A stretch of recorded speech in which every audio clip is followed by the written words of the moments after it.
Lane Swap! Hey everyone, it's J4 and welcome to Lane Swap, where we force music industry professionals to play your favorite video games. Today on the show we have Freddy Maresca, professional horn player, incredible music teacher, and all-around master of the memes. How are you doing today, Freddy? That's a wonderful intro, master of the memes. Absolutely. It's better than my master of music degree. So, Freddy, do you know what you're here to do today? I've been told I'm playing video games. It feels like doing podcasts in your 20s is the equivalent of going to a play date at your friend's house that your mommy sets up. So Yeah! I'm very excited for this.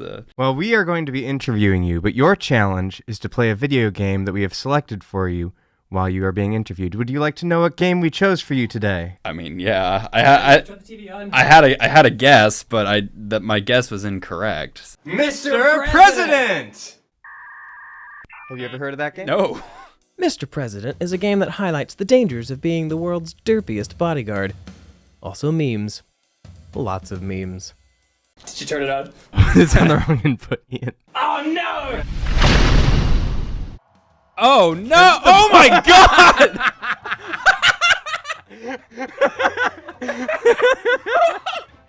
And you failed! Run. So I run? Guard and Get catch out, the Mr. bullet. President, get out! Did I take the hit? What was that? It was all right. Describe the worst part about this game. Oh god, the controls. How do I do the Fortnite dance? So, Freddy, Yeah. tell me about your first experiences in music and what got you into music. Well, it's actually very similar to the game I'm playing right now, actually. Oh, wow. Close. I started taking piano lessons probably when I was in around 2nd grade. Okay, let me strategize here. All right, let me walk up to the podium. Okay. So, 5th grade, started taking trumpet lessons. Oh, my God. So right after you press R, make sure you press W. Like, you got to be running right at the beginning. Gotcha. Okay. I played trumpet through middle school. And then when I got to high school, I got into musical theater. But that was just a phase. And then I was like, well, I could either do theater or music when I go to college, both of which are very lucrative paths.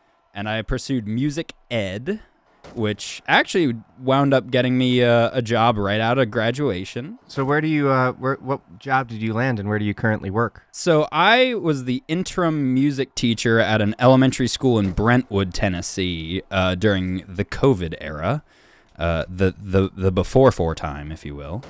God in heaven. You tried to cartwheel your way into that one. During that time, I was also ramping up to do my master's degree, getting ready to do auditions. And so I got my undergrad at Belmont. I came back to Belmont for my master's in 2021. Oh, that was close. You're getting better. And I continued to sub at the school that I taught at. I was doing a lot of special education. What video games did you play as a kid, and how did games impact you, especially as a musician? Interesting. My first memories of games were the Mario games. I have distinct memories of playing Mario Sunshine on the GameCube. Do you remember that time in the early 2000s when every blockbuster movie had a tie-in video game that went with it? Yeah. So I played all of the Harry Potter video games. Oh, those were great. And I haven't gotten Hogwarts Legacy yet, but I need to because that would take me right back to my childhood. So you definitely were a Harry Potter nerd. Oh, huge Harry Potter. Oh, what's your Harry Potter house for all of our audience? I did the Pottermore quiz probably when I was in 6th grade, and I do not remember. Well, for all of our audience members out there who love Harry Potter, let us know down in the comments section below. What is your Harry Potter house, and why? Get down, Mr. President! I think Freddy should definitely volunteer for the Secret Service.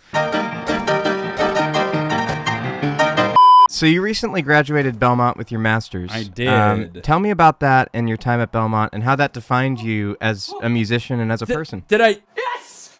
I saved one! Yes! Am I dying? Oh, you're shaking. Oh! The liberal media strikes again. So I was a pedagogy major for my master's, whereas purely ed for my my undergrad. I definitely got a lot more time playing in ensembles, and then also just absolutely practicing my brains out. Getting, oh my God. I feel like I did a lot more collaborating on the graduate go-around than I did on the, let's see if I go around the chairs. Get down, Mr. President. Oh my God, that's gory. So how have you seen that has helped you now post-grad in your postgraduate career? For sure. It definitely has prepared me to be more of a professional musician. Because undergrad, when you're doing music ed, you're getting ready to be in the classroom, you know. Right click for slow-mo? Yep. Okay. Okay, maybe I can go through the chairs? Get down, Mr. President. Oh! What was the question? Tell us about your recital, because that was actually very interesting. It was, so there's a piece that if you walk into any high school band room, you'll hear one hotshot trumpet player trying to play it. It's called Carnival of Venice. And it's one of those 18th century, yeah! Yeah! It's one of those 18th century cornet solos. You know the kind. So the most popular one was by Jean-Baptiste Arbonne.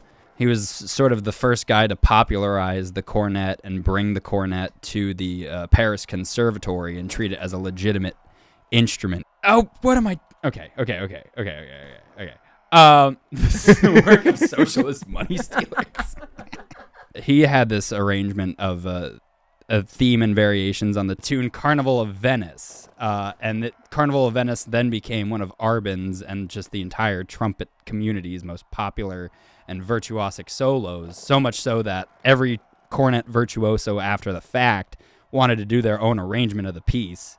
And my professor, Dr. Trebig, was like, wouldn't it be funny if you did an entire program of different versions of Carnival of Venice? So I played Arbonne's Carnival, and then I played a lesser-known British composer's version, William Rimmer. I played his Carnival.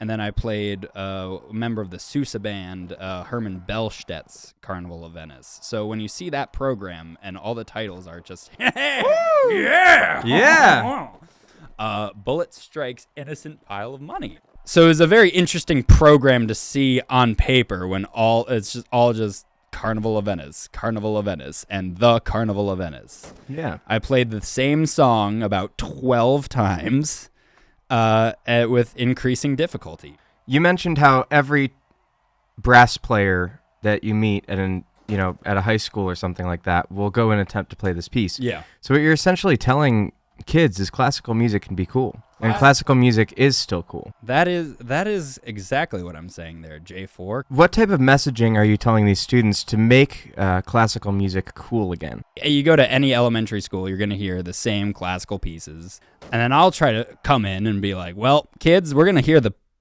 Rite of Spring today. And then try explaining the Rite of Spring to a room of fourth graders. Very fair. It's an interesting ballet of pagan rituals, and these the dancers aren't exactly being all that graceful. They're sort of throwing themselves across, very much like what I'm doing. I was going to say, right it seems like you're demonstrating that.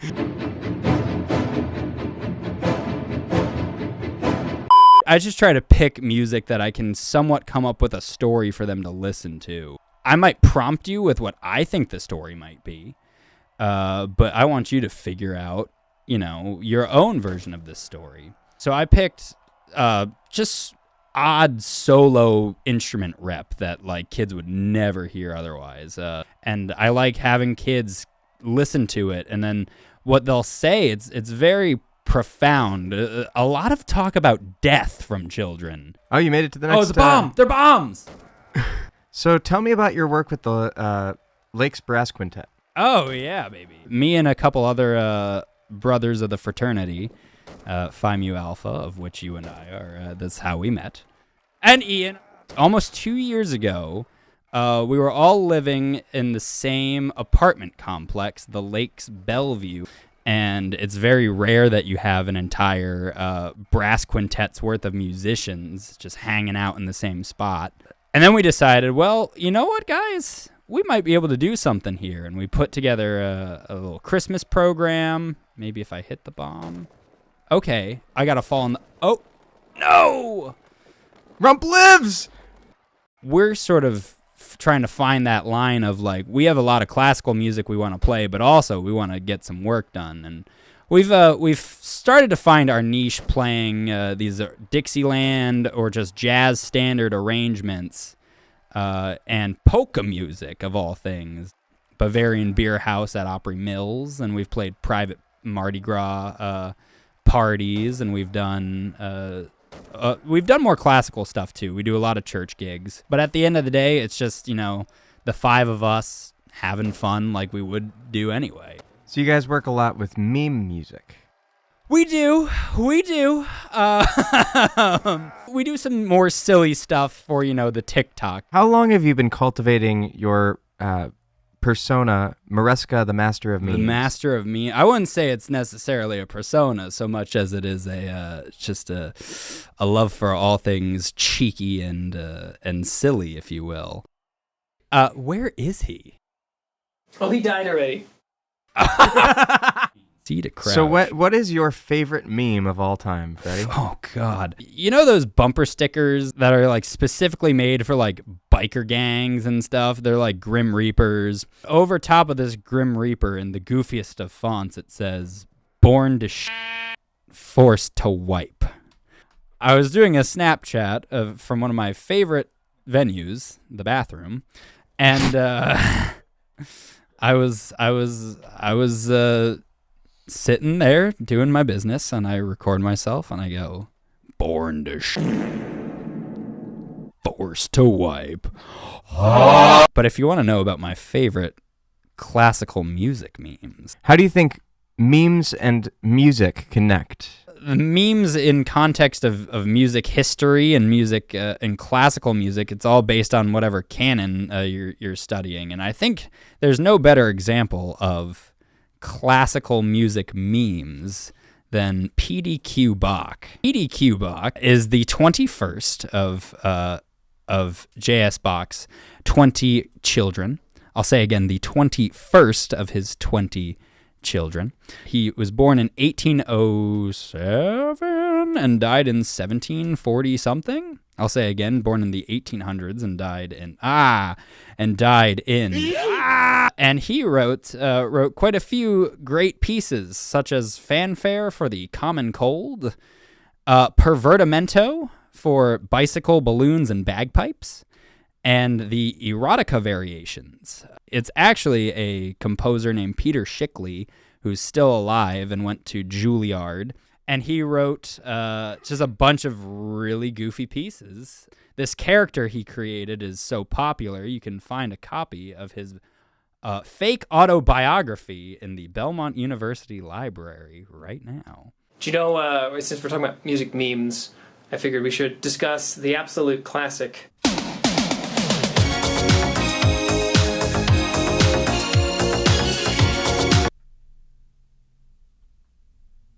Really? Speaking of that one, have you seen the analysis of it, of Jack Black's Peaches? Yes. Going exactly over that progression. So how do you think the gaming or music industry can capitalize on the power of memes? Well, if we think of memes as purely a form of mass communication, going as far back as like cave paintings, you could argue would be like an original meme. It's just a way that we can get stuff out as much as possible. And I feel like that's what you're seeing on platforms like Instagram Reels and TikToks, where you have, all of a sudden you got that video of Nick Cage and Pedro Pascal, make your own kind of music. All of a sudden it's like that just became a meme, and that song becomes extremely popular. It's just, you need something that's going to like capture the very short attention span that people have. Do you think there's a connection between the repetition of something in a game, the repetition of a musical motif, or the repetition of a meme that connects in mass communication? I like your idea of repetition. If we think about form in classical music, especially you have something like sonata form, where it's all about establishing your themes, your melodies, your motifs off the top, so that, you know, this was when music was being written, when the only time you'd be able to hear the piece is live. There's no recording of it. So that idea of repeating the same idea or making your point musically very clear, that's very important for, I guess, getting something to stick with your audience, and that was definitely known well in the classical era. And again, as if you were to relate it to maybe even commercial music, you have to have your hooks, and you have to have something that's going to get the audience's attention, that's going to have that replayability. Fantastic. Slow-mo.